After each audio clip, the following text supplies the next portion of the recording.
চঞ্চলা মজুমদারের কলমে আজকের গল্প শাশ্বত প্রেম। বহুদিন পর অর্ক আজ ছাদে ইজি চেয়ারে বসে চোখ বন্ধ করে অতীতের কথা ভাবতে লাগলো। শৈশবকালে সুজাতা ও তার মধ্যে খুব বন্ধুত্ব ছিল। দুই বন্ধু খেলাধুলা, গাছে চড়া, ফল চুরি করে খাওয়া, মাছ ধরা, দুষ্টুমি করা, নদীতে সাঁতার কাটা, স্কুলে যাওয়া সব তারা একসাথে করত। বড় সুখে কেটেছে তাদের শৈশবের দিনগুলি। অর্কর বাবা কলকাতায় চাকরি করতেন। ছেলে একটু বড় হলে তিনি ছেলেকে শহরে পড়ানোর জন্য নিয়ে এলেন। আসার সময় দুইজনে সে কি কান্না! ভাবলে আজও অর্কর চোখে জল আসে। কেউ কাউকে ছাড়তে চায় না। অবশেষে অর্ক মাঝে মধ্যে সুজাতার সঙ্গে দেখা করতে গ্রামের বাড়িতে আসবে, এই শর্তে একে অন্যকে ছাড়তে রাজি হলো। দুটো পরিবারের মধ্যে সম্পর্ক ভালো ছিল, তাই যোগাযোগ থেকেই গেল। দুজনের মধ্যেই ভালো লাগা আস্তে আস্তে গভীর প্রেমে পরিণত হলো। অর্ক চাকরি পাওয়ার পর অন্য মেয়েকে বিয়ে করতে রাজি না হলে অর্কর বাবা মা সুজাতার সঙ্গে বিয়ের পাকা কথা বলতে গ্রামের বাড়িতে গেলেন। বিয়ের পাকা কথা ঠিক হয়ে গেলে সুজাতা ও অর্ক পাশের গ্রামে মেলা দেখতে গেল। অর্ক অনেক দিন পর গ্রামের মেলায় এসে ভীষণ খুশি। আজ তারা দুজনে খোলা আকাশের নিচে মুক্ত বিহঙ্গের মতো ঘুরে বেড়াতে লাগলো। হঠাৎ কালো মেঘ করেও ঝড় উঠে মুহূর্তের মধ্যে সাইক্লোনে পরিণত হলো। ফলে মেলা ও আশেপাশের কয়েকটি গ্রাম ভেঙে চুরে লণ্ডভণ্ড হয়ে ধ্বংসস্তূপে পরিণত হলো। স্বেচ্ছাসেবকরা এসে অর্ককে ধ্বংসস্তূপ থেকে উদ্ধার করলো। কিন্তু সুজাতাকে তো কোথাও খুঁজে পাওয়া গেল না। সবাই মিলে তাকে আশেপাশে গ্রাম আরও কত জায়গায় কত খুঁজলো, কিন্তু মেয়েটি যেন হাওয়ায় মিলিয়ে গেল। সবাই আশা ছেড়ে দিলেও অর্ক আজও তাকে মনে মনে খুঁজে বেড়ায়। অর্কর অবস্থা দেখে ওর বাবা মা খুব কষ্ট পেতেন। হয়তো বিয়ে দিলে ঠিক হয়ে যাবে, সেটা ভেবে বাবা কয়েকবার বিয়ে দেওয়ার চেষ্টা করেছিলেন, কিন্তু সে চেষ্টা বৃথা। মা ছেলেকে বুঝতেন, তিনি জানতেন সুজাতাকে ছাড়া অন্য কোনো মেয়েকে ওর পক্ষে মেনে নেওয়া সম্ভব না। তাই তিনি কোনোদিন বিয়ে দেওয়ার চেষ্টা করেননি। তারপর অর্ক বিদেশে চলে গেল। বেশ কয়েক বছর বিদেশে থাকার পর মা বাবার অনুরোধে কিছুদিন হলো বাড়িতে এসেছে। এমন সময় মা এসে পড়লেন, অর্ক, ছাদে হিম পড়ছে বাবা, ঘরে গিয়ে শুবি চল। চলো মা। আচ্ছা মা, সুজাতা কি একেবারেই হারিয়ে গেল? ওকে আর কোনোদিনই আমি খুঁজে পাবো না? মায়ের কথায় কি জবাব দেবেন? তিনি চুপ করে ছেলের মাথায় হাত বোলাতে লাগলেন। কয়েকদিন পরে একটা মলে এসে অর্ক দাঁড়িয়ে ফোন করছিল। এমন সময় পিছনে এসে দুটি মেয়ে জামা কাপড় নিয়ে বিভিন্ন কথা বলতে লাগলো। ওই শাড়িটা সুন্দর না? কোনটা? ওই লালটা। না না, লাল শাড়িটা দুটো শাড়ির পরেরটা। ওই সবুজটা। ধ্যাত, তোর চোখ গেছে। ওই হলুদটা। আচ্ছা বাবা, আচ্ছা, ঘাগরাটাও বেশ। চাদরটা দেখ। অর্কের এদের মধ্যে একটি মেয়ের গলা খুব চেনা চেনা লাগলো। এমন সময় মেয়েটি গায়ে একটি শাড়ি জড়িয়ে দেখতে দেখতে গুনগুন করে গান গেয়ে উঠল। গান শুনে অর্ক তড়িৎ বেগে পেছনের দিকে তাকিয়ে পড়ল। কে কে তুমি? মেয়েটি এক মুহূর্ত অর্কর মুখের দিকে তাকিয়ে চমকে উঠে সব কিছু ফেলে ছুটে পালালো। অন্য মেয়েটি বলল, রিজা, তোর কি হয়েছে? ছুটছিস কেন? অর্ক ওদের পিছনে পিছনে ছুটল, কিন্তু কিছুক্ষণ আসার পর ও বুঝতে পারল ওদের গাইড করে নিয়ে যাচ্ছে দুইজন সন্ডা মার্কার লোক। আর একটু পরে ওরা লিজিয়া কোটাবাড়ি নামে একটি বাড়িতে ঢুকে গেল। তখন অর্ক ভাবতে লাগলো, সেই গলা, সেই গান এর আগে আমি কতবার শুনেছি। এ সুজাতা না হয়ে যায় না। আর ও হয়তো এই কোটা বাড়িতে আছে। অর্কর মন বিষাদে ভরে গেল। যদি তাই হয় তবে কতদিন সুজাতা এই নরক যন্ত্রণা ভোগ করছে কে জানে। উফ ভগবান, কত জায়গায় ওকে খুঁজেছি, কোথাও পাইনি। অবশেষে কিনা আজ আমি ওকে উদ্ধার করব কি করে? কে ওকে এখানে নিয়ে এলো?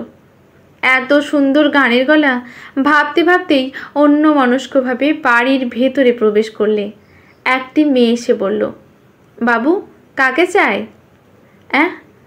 আমাকে চলবে? অর্কর সম্মিত ফিরে এলো। সে বলল, না, আমি রিজাকে চাই। উহ, শুধু রিজা রিজা, গান কি শুধু ও একা জানে? মাসি মাসি ডাকতে ডাকতে মেয়েটি চলে গেল। রিজা তার ঘরে এসে ভাবতে লাগলো, কতদিন পরে অর্ককে দেখলাম, অথচ একটা কথাও বলতে পারলাম না। কেমন আছে ও? কোথায় থাকে?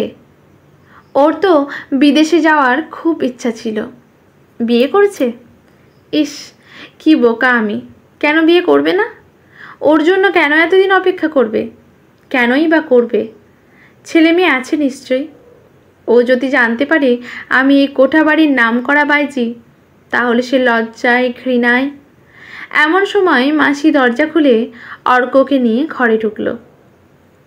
নতুন বাবুরে, খুশি করে দিস, অনেক টাকা দিয়েছে। রিজা পিছন ফিরে দাঁড়িয়েছিল। তার চোখ দিয়ে টপ টপ করে জল পড়তে লাগলো। আর কতদিন এই পাপ কাজ তাকে করতে হবে? এর থেকে কি তার মুক্তি নেই? সুজাতা? রিজা চমকে উঠে ফিরে তাকিয়ে বলল, কে? তারপর নিজেকে একটু সামলে নিয়ে বলল, সুজাতাকে আমি চিনি না, আমি রিজা। সুজাতা, তুমি ধরা পড়ে গেছো। না না, আপনি ভুল করছেন, আপনি যান এখান থেকে। খালি হাতে ফিরে যেতে আমি তো আসিনি। সুজাতা, তুমি সত্যি করে বলো তো, আমায় তুমি সত্যি চিনতে পারোনি? এবার সুজাতা কান্নায় ভেঙে পড়ল এবং বলল, অর্ক, তুমি এখান থেকে চলে যাও। এই নরকে কেন এসেছো? তোমার জন্য। অমন করে বলো না। সুজাতা মরে গেছে। তুমি চলে যাও, এক্ষুনি চলে যাও। চলে যাব তোমাকে না নিয়ে? তুমি জানো না, দিনের পর দিন কত জায়গায় তোমাকে খুঁজেছি। অবশেষে আমি হতাশ হয়ে গিয়েছিলাম। আচ্ছা সুজাতা, তুমি এখানে এলে কি করে বলো তো?